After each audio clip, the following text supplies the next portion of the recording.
My name is Andrea Brower. I have been teaching at Gonzaga University for the past 7 years. I came into academia really through grassroots social movement work. I went into graduate school simply to seek to better understand the interconnected forms of oppression that we face and how to resist them.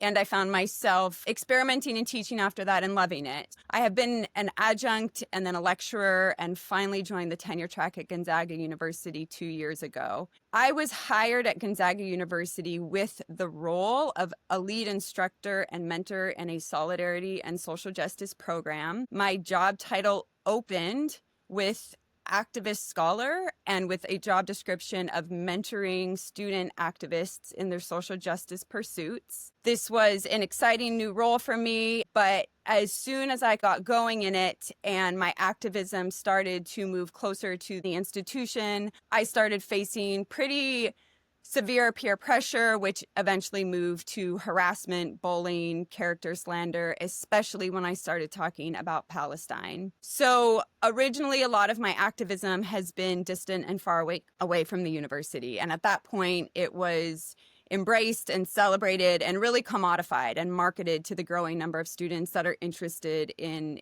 justice and collective liberation. But once my activism started landing on labor rights at the university, adjunct pay, investment in fossil fuels, I started really feeling the intensity of peer pressure not to talk about certain things. And when that moved to the university's partnership with weapons manufacturers and supporting our students in their call for divestment from genocide and simply speaking to the suffering of Palestinians, I started to experience signs being ripped off my door, stickers being put over my peace signs, campus security officers stalking around my office door late on a Friday evening and harassing me when I came out of my office, very angry emails from colleagues, and intentional character slander. So just to give one example of this, when our university passed a draconian anti-protest policy meant to stifle the student movement for Palestine, I spoke to local media as a movement scholar about why this was so problematic. Shortly after that, I was accused of having leaked the entire faculty's emails to the media.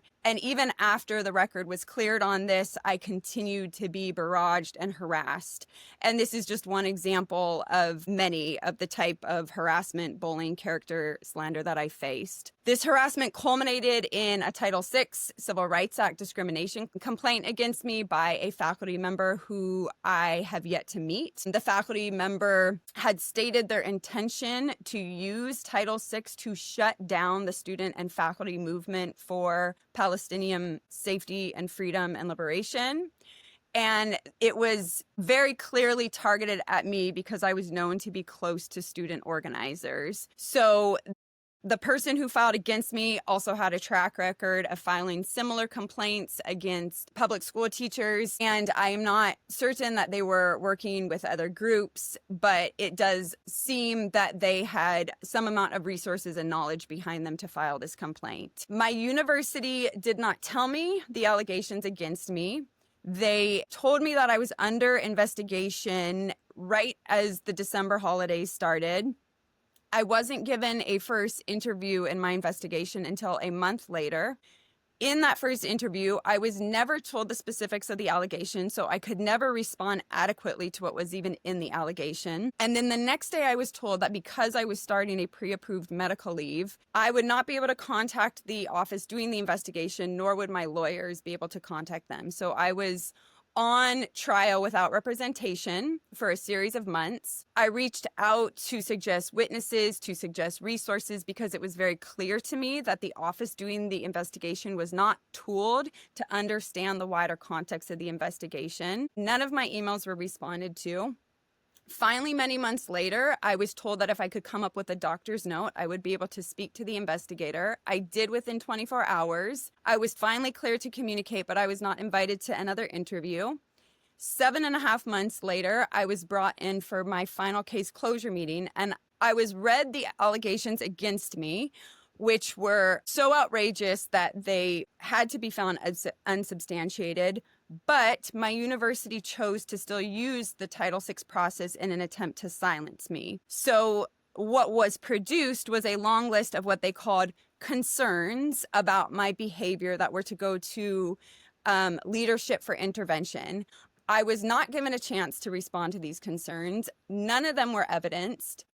Many of my colleagues have quietly communicated to me concern for this experience and the wider suppression of speech around Palestinian rights, but most of them have stayed completely silent. I think there is understandable fear, as people like me are made an example of, and there is a pervasive but highly problematic belief that given the imminent threats to higher education from the Trump administration, the best response is to stay quiet, fly under the radar, and try to not get persecuted by a fascist aspiring regime. While I sympathize, I strongly disagree and would ask my colleagues to consider what we are actually preserving in higher education if we are contorting ourselves to fly under the fascist radar. If we can't speak honestly and clearly and bravely and loudly about genocidal starvation of children, or at minimum support our brave students who are, what are we actually doing as scholars? Universities have very fraught histories as institutions that both reproduce dominant ideology and institutions that seed liberatory potential and resistance and hope.